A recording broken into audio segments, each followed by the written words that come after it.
Hey everyone, Graham from Nile here. So I built a really cool AI-based application. It basically lets you log in and ask questions about past sales conversations. So you can very easily take a very large transcript and say things like, well, what are the next steps here? What did we promise the customer? What are the customer issues? So the cool part is not the sales conversations. The cool part is how I built it. So first of all, it is serverless from end to end. I built it using Python, and it's using Nile as the serverless Postgres database and obviously the virtual tenant databases. It uses Modal to deploy the Python app serverlessly. It basically looks a lot like a normal Python FastAPI web app, except that they manage the deployment and it goes up and down on their thing. And they even allow me to have every class as its own service, and they manage the inter-process communication for me. So we have this cool integration of Nile and Modal, making it serverless and serverless, making a fully serverless application. And then because I have Modal running the deployment for me, I could use my own LLM. So I'm going to show you how I'm running my own LLM. And I also really improved my RAG technique. So the way I retrieve the relevant parts of my sales conversations in order to give them to the LLM. I'm going to show you some cool tricks over there as well. If you haven't yet, sign up to Nile, create a database. You have unlimited databases, and as you can see, I'm making good use of my unlimited databases. Let me create a new one. It's going to be Experienced Bicycle.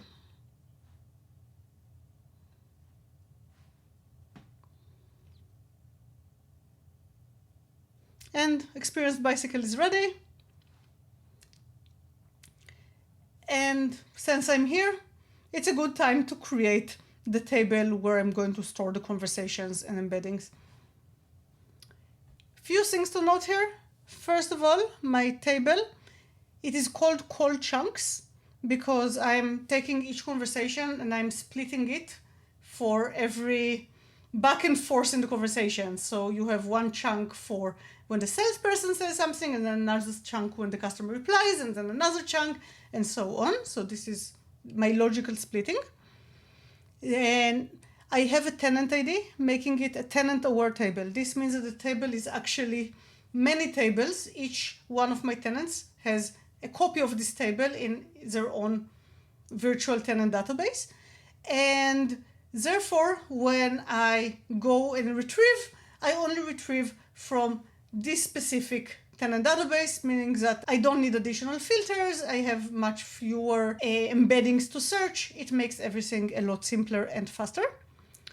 The other thing to note is that my embedding vector, I used 136 dimensions because I'm using an OpenAI model that uses 1536 dimensions. You always have to match the vector size in the database to the vector size the model returns. You cannot make it larger or smaller. And created. One last thing, I need a connection string. Go to settings, connection, choose Postgres, generate credentials, copy, keep it safe. A, you're going to need it when you configure Modal in 1 second. And B, this is a connection string to your database. If anyone has it, they can access your data, so make sure they don't have it. Okay, we have Nile. Time to set up Modal. Sign up if you haven't yet, or log in if you have. After you sign up, you want to also configure Modal locally. You're going to need the command line. And this is just Python, so you do pip install Modal. It is going to tell me that I already have it, because guess what? I already have it. You're not going to already have it. And then after you have it, you do Modal setup. We'll open a browser, and it will ask you which workspace to use. I have one, so it's easy. API token created. I close that, reopen my CLI, and you can see token created, authenticated, it's stored in Modal. You do it in the directory of the application that you're actually building. If you cloned a copy of the sales assistant example, this is where you're going to run it. And this will allow you to basically use the model to examine your application, deploy, and so on. So we're going to show you how we do several of those. Okay, last thing in Modal, we need to set secrets. Now, technically we can manage secrets from the command line, but let me show you how I do it in the UI. Okay, so first of all, this is what it looks like once you have a working application that you've been using. This is the web app. This is the model, the Llama that I'm running. I can look at the logs and so on. Let's look at the secrets. For this application, you're going to need to create 3 secrets. One called database URL. This is for the URL we just copied out of Nile with our credentials. One for embedding config. This has your OpenAI API key. And one with Hugging Face secret, which has your Hugging Face secret. Generally, you create all the secrets in the exact same way. You say create a new secret. You see that you already have a lot of integrations, so you can use them. For Nile, we could use the Postgres integration. I use custom because I want to just paste in the entire URL instead of breaking it down. So I go with custom and I can call my key database URL. And over here, I paste my URL. Now, whatever I put here, this is basically going to become an environment variable for my application. And this will be the value of the environment variable. And then once I do next and save it, you want to call it database URL, but I already have one, so I cannot use that name. It will show you an example of how to use it. You basically put it in a notation as a secret, and then you use it as an environment variable. I'll show you how I use my secrets in my example in a second. So I'm not going to go through how to configure every single secret and how to use Hugging Face. We have documentation for that. So if you go through the Sales Insight documentation, you can see that I am explaining what credentials you need and how to set them and so on. That said, let's take a look at the code. I'm initializing a normal FastAPI web app. I'm also adding a tenant aware. I'm going to explain a bit more what this middleware does in a second. And then after that, this is the first thing I'm doing for Modal, which is to tell it, okay, I want you to use Debian Slim image. It's a lightweight image, which is recommended to use with Modal. And I'm using a specific Python version that, in my experience, works really well with all my dependencies. Your mileage may vary. And I'm also adding in all my dependencies. Some of those things actually exist in the image that Modal provides, but as you know, every Pythonista gets very attached to the specific versions of the specific libraries that they have been using, and I'm no different. The other thing we do when we set up the image is to copy some data. Our UI is React, packaged by Vite, and then I get a bunch of web assets, essentially, like packaged JavaScript that my FastAPI app will have to serve in order to have a UI. How does it serve it if it's up in Modal? Well, I basically say, okay, I need a volume, and please copy web UI directories that I have locally to the web UI directories that we're going to have on our image. And this is a huge deal. Like, you cannot really do that with any other serverless compute that I'm familiar with. They always make you jump through so many hoops in order to have any kind of disk and to copy any kind of data. So this is literally magic for me. Okay, once we do this magic, we define the application, we give it a name, we say this image, and we include the LLM. This is the other bit of Modal magic. I have another Python class, which is the LLM. It's configured differently. It's running on GPUs on a totally different machine. And all I have to do is get Modal to include it. And I can it's like including a module in Python. I can call functions that are exposed by that class. So it's going to be super simple. and I will never even have to think that it's running on a different machine. Following that, this is all FastAPI things. I'll show you how we integrate FastAPI with Nile in a second. But the last thing is that I have this function which basically returns the FastAPI app. This is annotated with Modal annotations that says this is the entry point, this is the web applications that we are serving. And we tell it, here are the secrets that we're using. Remember that we discussed how we define the secrets and then we inject them. This is where they inject them. After we do this, we will have the environment variables that we need in our code. Now, let's go back to one of our APIs. Let's say get conversation. This is where I get transcript of the entire conversations that we've seen earlier. You can see here that I'm basically taking a session and running a query. And I'm saying, okay, give me this conversation and order by the chunk ID, give me everything.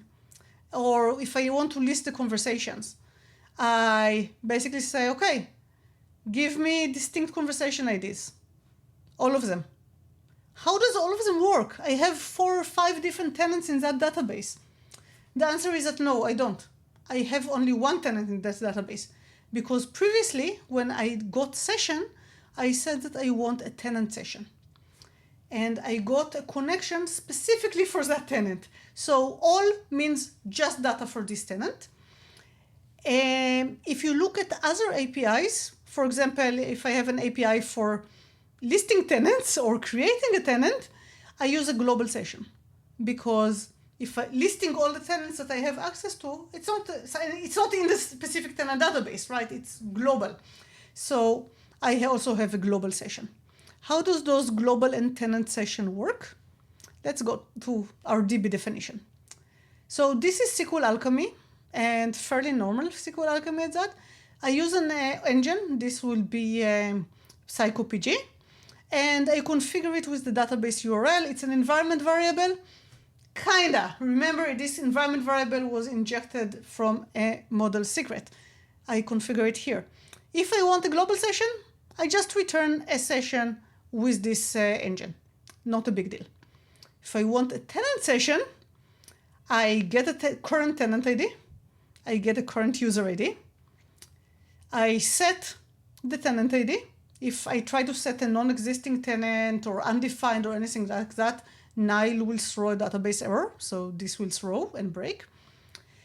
I also set the user. If the user does not have access to the tenant, this will throw an error. So Nile will make sure that I'm never doing anything insecure.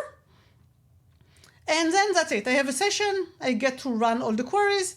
Everything is successful. I commit. Not successful. I roll back. That's it. The other trick, how do I get a tenant ID in the user ID? This is thanks to the tenant-aware middleware, which on every request checks tenant ID in the headers. If it exists, it sets context with the tenant ID. Same thing, if I have a cookie with a tenant token, you can say I get cookies. If the cookie has a valid tenant token, not expired or anything, then I set the user ID. And then I have both of them and I can use them in all my queries, which is just what I wanted. Now for the interesting parts. Where's my AI? Where is my RAG?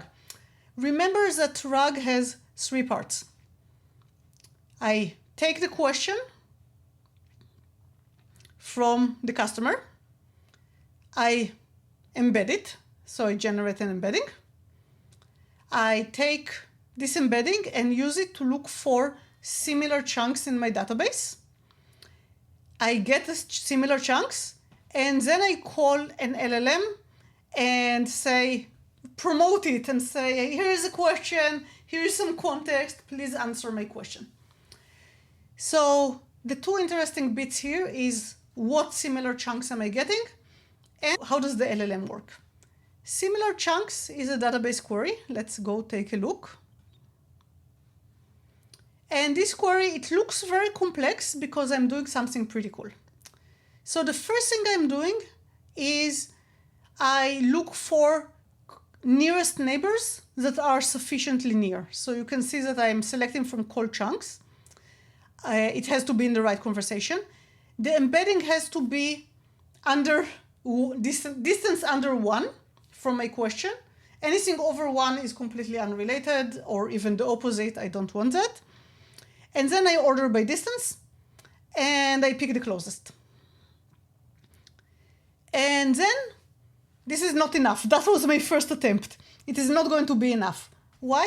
Because if I ask what are the customer pain points, the closest embeddings may be the salesperson asking, hey, customer, what was difficult about your existing solution?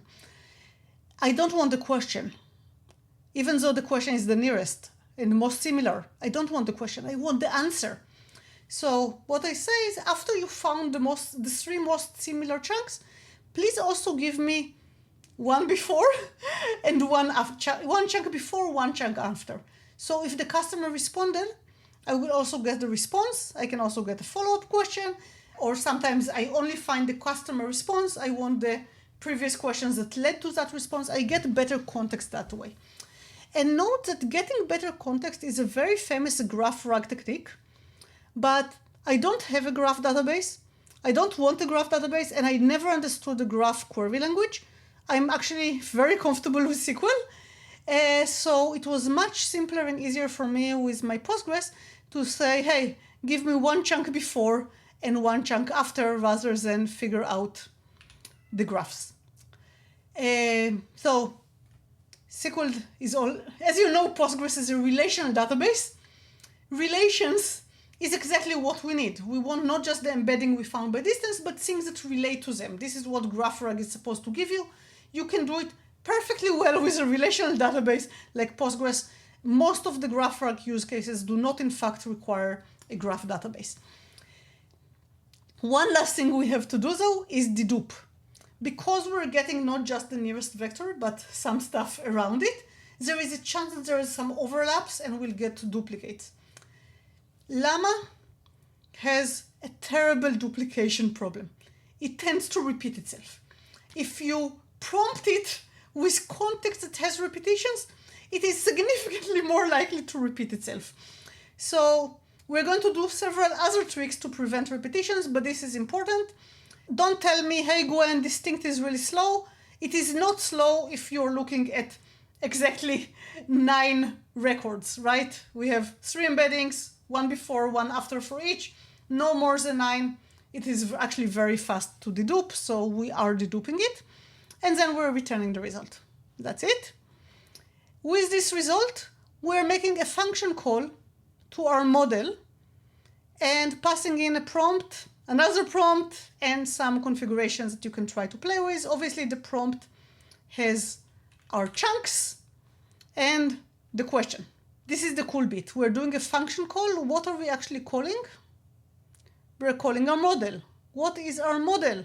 Our model is the class defined in the LLM app, which we conveniently included via Modal. So Modal lets us basically do what we normally would, import a class and do a function call, except that they translate it behind the scene to a remote RPC call. They handle the Python pickling, unpickling. So this is the class that I'm calling. Let's take a look at how we configured it to run the LLM. So first of all, we again use the same recommended image, the lightweight one, and we install VLLM, which is an awesome way to run LLMs. We attach a volume. This volume is very important. We prepared it ahead of time by running a small function on Modal that basically connected to Hugging Face and downloaded several gigabytes of weights for our model. We don't want to do it every time, so we run it once and store it on a volume. We find the volume and connect to it. And then we also define GPUs. We're using A100, which is nice, cheap, quick, good fit for our current model.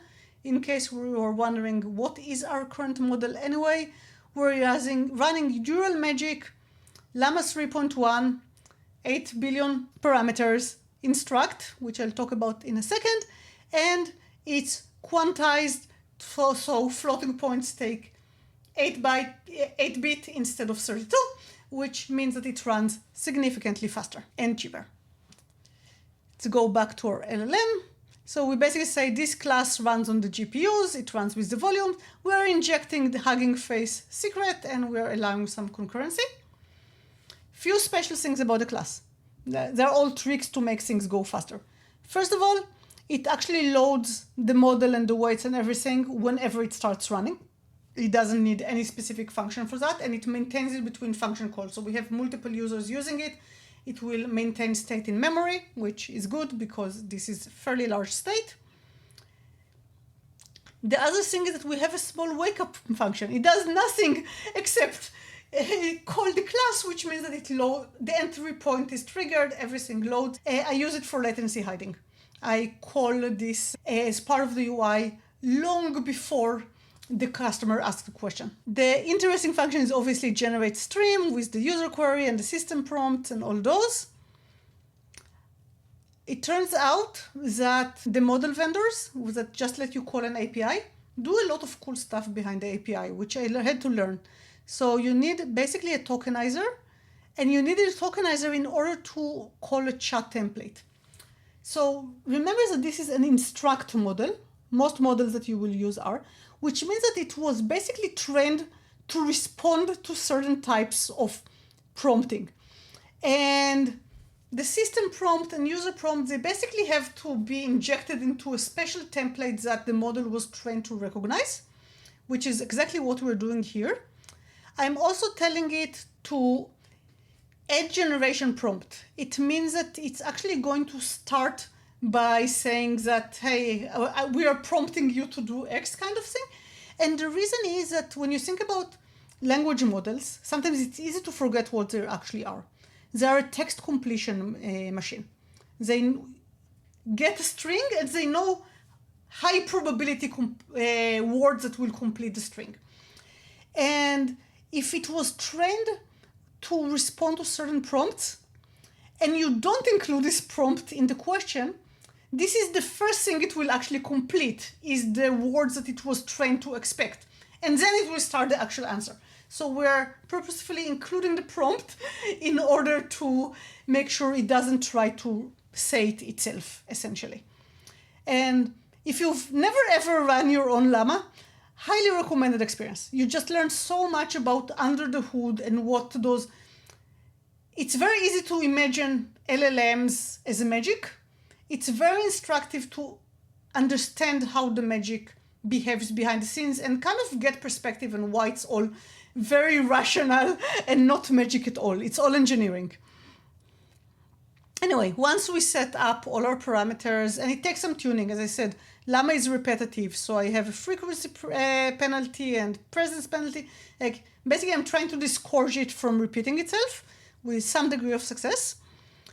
And then I call generate and start streaming back the response. That's it. One thing left, I have to deploy this. Modal has two methods of deploying things. You can do modal serve and your Python class that includes the entire application and also pulls in the LLM. This is in developer mode. So it basically sends all the logs to your console. It also means that if you do Control-C, it shuts down the remote application and it no longer runs. And most important, if you make any changes to the code, it will automatically redeploy. So it's like a watch. Super, super useful when you're developing. So we start running in dev. And then in order to do the real deployment, you basically do the same thing, but instead of serve, you do the modal serve will give you a dev URL, and your application will appear not under apps, but under ephemera apps. If you do modal deploy web app API, it will actually appear here. It will not attach your terminal to anything. It will just immediately return. It will give you, here's your URL in modal, here's your URL for your web application, and you can, in either case, you can start using it. So, to recap, we learned how to build a sales insights application. So there are parts I haven't shown you because we already talked a lot. There is a pipeline for getting sales transcripts and chunking them and embedding them. The documentation does tell you how to load the data, so you can walk through that. We went through the interesting parts, which are the web application. We've shown you how you can take a normal web app and deploy it on Modal. We've shown you how to take FastAPI and SQL Alchemy and use it to interact with Nile's serverless tenant-aware database and to connect to virtual tenant databases for your tenants. We've shown you how to use Modal to deploy and also interact with an LLM. And last but not least, we've shown you how to deploy it. So I hope you found it instructive. I hope you're going to run and try this application. As I said, we have very detailed instructions on how to run it. If there's any parts of my explanations that weren't super clear here, we also have an entire blog post explaining the code in depth. So I recommend for you to try it out. I recommend for you to try writing your own applications, coming back and telling us about it. And I really hope you will have a good experience and you learn something and get to have some fun with the Llama. This is, engineering is supposed to be exciting and enjoyable. And in this case, it definitely was for me. I hope it will be for you.